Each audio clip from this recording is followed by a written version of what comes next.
Welcome to CivilNet. My guest today is Yavuz Baydar, who is a journalist, a columnist for today's Zaman, a blogger for Huffington Post, and also a founding member of the new independent media platform P24 in Turkey. And one of these days, we're going to talk to Yavuz and his colleagues about that. But today, we're going to talk to Yavuz about Hrant Dink. Yavuz, thank you for giving us the time today. It's a pleasure to be with you. Yavuz, I always talk about you and a few of your, now my, friends as the personal and professional friends of Hrant Dink. You think that's fair? Very fair. Talk about what that professional friendship was, or better question, did it start out as a personal friendship that became a professional one, or the other way around? Well, that started definitely as a personal friendship. I had been an exile in Sweden as a political refugee from mid-70s until 91. And soon after I returned to Turkey, after a very long time of absence, total absence, I, through some friends, linked with the patriarchate, lawyers and some colleagues, was introduced to Hrant. And it was at the time Hrant and Armenian friends and colleagues were started to reflect on what to do in terms of publications, journalism, as a voice of the minority, Armenian minority. And that was where I landed, actually, in the middle of. It was a dinner at the Anatolian side of Istanbul where we met. Hrant was alone, Raquel was not with him. And then we warmed up immediately. What year? That was, I think that was 93 or 94, I can't remember, probably 94. So it began as a personal friendship, and this was in the days when Hrant's life was not so difficult yet. Not yet, but we exchanged a lot of our then recent past, political past, and professional past, and the warming up of each other instantly was basically, I think I saw a lot of, in his personal background, seeing him, meeting him and listening to him, hearing his voice, immediately recognized one of the personalities of the minority who was somewhat given a mission of taking things further. And I think in me he realized someone who had come back to Turkey with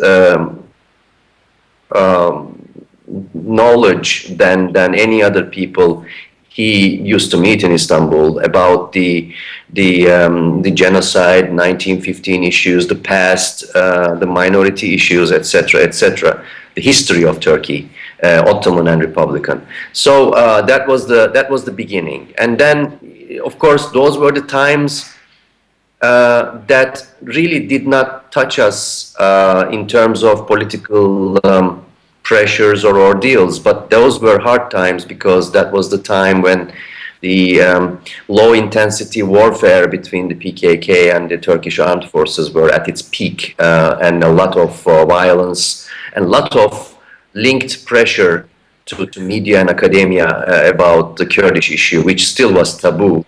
A little less taboo than Armenian taboo at that time, but still that was there. So it was the dark 90s.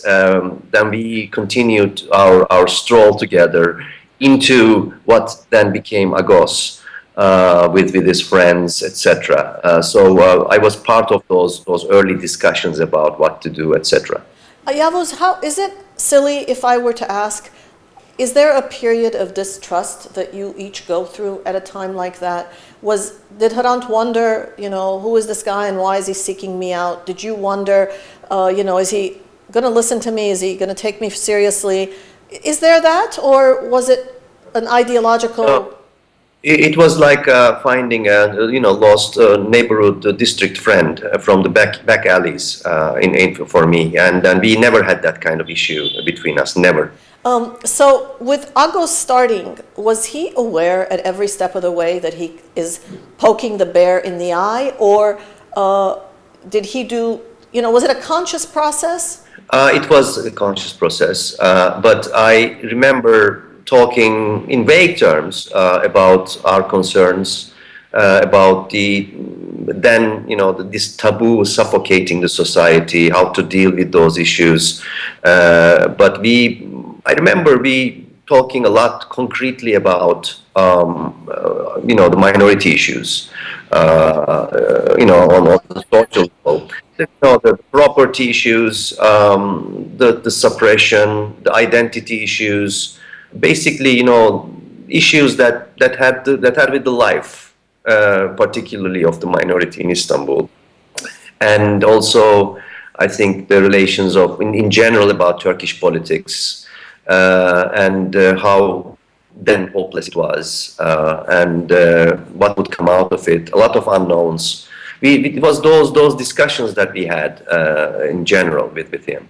He was we say it now easily, he charted unknown territory. He ventured into discussions and statements that Armenians in the traditional community weren't making, and Turks, even ideologically aligned, weren't talking about. Did he have interlocutors? Was there resonance when he spoke? I don't remember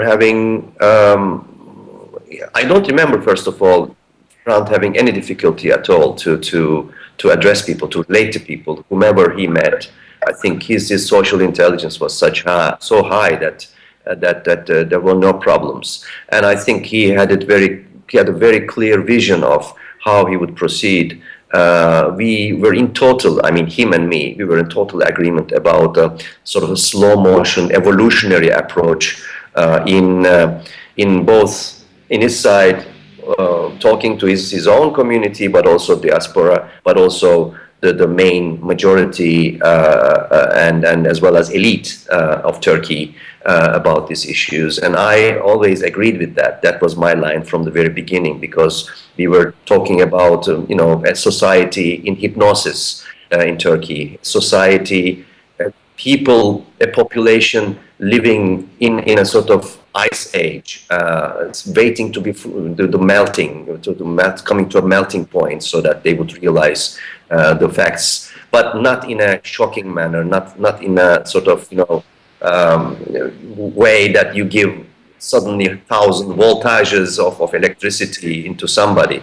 So that was the approach that I think Hrant maintained in his very frontline activity, professionalism that we saw day after day, week after week. And that was, I think, what made him nuanced, perceived as somebody who had always a very large spectrum of narrative and ways of arguing and ways of addressing the issues from various, even sometimes opposite vantage points. And he was therefore deliberately choosing not to be non-offensive. He was at times provocative at all directions, but that was his calling. How do you explain the outpouring of reaction?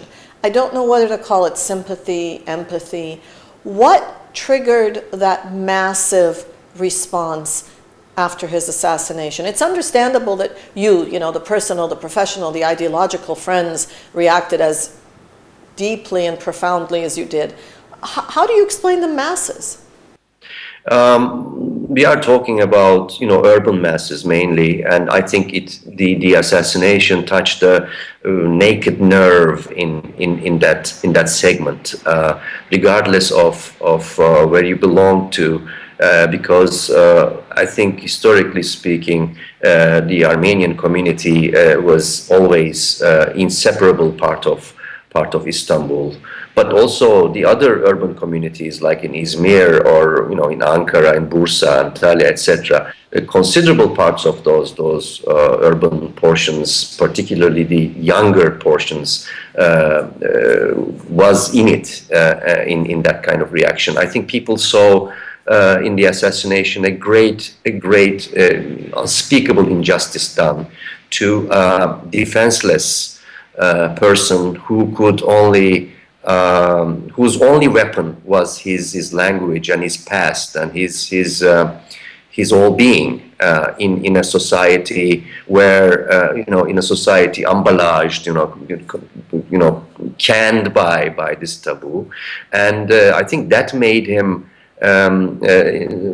so powerful in his vulnerability, and that was understood, I think, instinctively by those people who reacted so powerfully against this crime. And that gathered a lot of people from all walks of life, football fans of Beşiktaş or Fenerbahçe, or business elites, people from the tough neighborhoods, Bronx-like neighborhoods of Istanbul, etc. So those were identifying themselves, I think, some way with the oppression and means of oppression that they were facing to that or that degree in their lifetimes or with their families. Is it an exaggeration if we were to say that if in his life Hrant attempted to and succeeded in changing the narrative of the Armenian-Turkish question, the discussion of genocide and its place in our bilateral people-to-people relations, if that's what he did in his life, is it an exaggeration to say that his assassination was one of the impulses that impacted a change in Turkish society itself? Is that an exaggeration? No, that is not. I think if I understand you correctly, I think that was, first of all, what Hrant believed,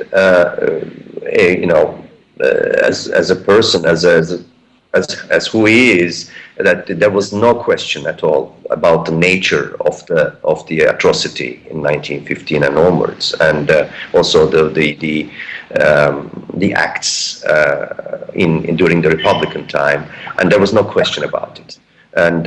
But the way he approached his methodology, if you will, was very clear. His style, yes, and also his language and his argumentation, also his charisma, which we shouldn't forget, and that was all combined in a way that made it all so very powerful. That was the alive Hrant Dink. Did the assassination have impact on Turkish society as a whole? Do you think that's a fair statement? I think that changed some things, that accelerated the awareness to a great deal, and this being a symbol of whatever happened to Armenians in general, or to other, different segments, but Armenians in general, in particular, I think that became a very powerful symbol. Sort of fueled the engine of awareness in the society. I think we are now, after the assassination, having a new generation of people who much less are questioning or much less are sort of internalizing the official narrative about the 1915 and onwards. So I think that was, if anything, very helpful, sad to say about, given the result, but that was, I think, the impact of this symbolism that this assassination bears.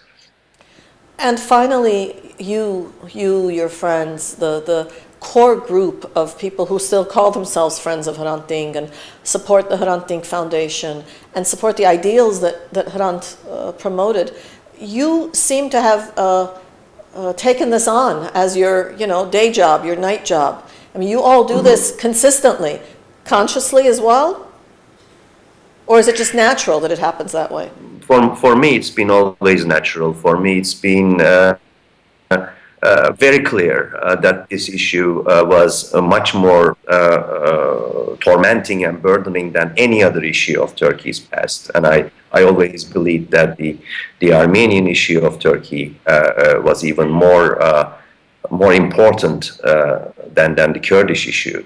That is also very important. But this was something that had to do with the very foundations of the Turkish Republic. And I always believed that. And I chose in my own ways, in my own peaceful, ways of journalism or enlightening, if you will. I wanted to contribute to this process, I always objected whenever whatever injustice I saw was done in terms of causing harm to the process of reconciliation between Armenians and Turks. And I am very happy and proud that I was mentioned in some contexts by my Armenian friends who are also for reconciliation as one of the people whose small steps but important steps would at the end be counted as important bricks in that process, and that's what keeps me going. I know that each and every person with their conscience should continue to help and contribute with whatever means he or she has to this process. And I'm doing my own bit, and I'm hoping that this will continue, and this will always be there, because the knowledge in this case is pain, and this knowledge, I think, should be driving us out of pain at the end of the day. And that's where I am. Thank you, Yavuz Baydar. And I should also add an episode which keeps coming back at me. 3 weeks before the assassination, there was a book reception of Orhan Pamuk, and it was at that time. You asked me the question in the earlier stage of the interview, what I felt, etc. Was there anything more deeply personal? Up until that time, up until that book reception, 3 or 4 weeks before the assassination, I had never felt that things would get so bad. But just the day before the reception, I was given some information, warnings or signs, if you will, about some serious things that would come, and that made me really chilly. And then I remember meeting them at the corner. They were chatting, and I said to them there was really something serious happening, and they should really be watching themselves. Who is them? That was with Orhan Pamuk and Hrant Dink. The two of them, yes. I think December, the month before, and Orhan took it seriously, and we discussed it a while, and I just shared my but Hrant said, Yavuz, you are always so gloomy, things will be better, don't worry about that. I said, watch your back, watch yourselves. That's what I'm saying, because these are, we don't see it much, but these are dark times, and there's always darkness in the history of this country, so watch yourselves. And a month later, he was gone. Thank you, Yavuz Baydar, journalist, columnist, friend of Hrant Dink. We've been speaking about Hrant's legacy, his life, his assassination, and I think that with all of what will happen around the world with people remembering Armenians International, I think what would make Hrant most satisfied is the knowledge that you in Turkey are remembering. We'll keep going until justice is done on all levels. Thank you, Yavuz Baydar, and thank you for following us on CivilNet.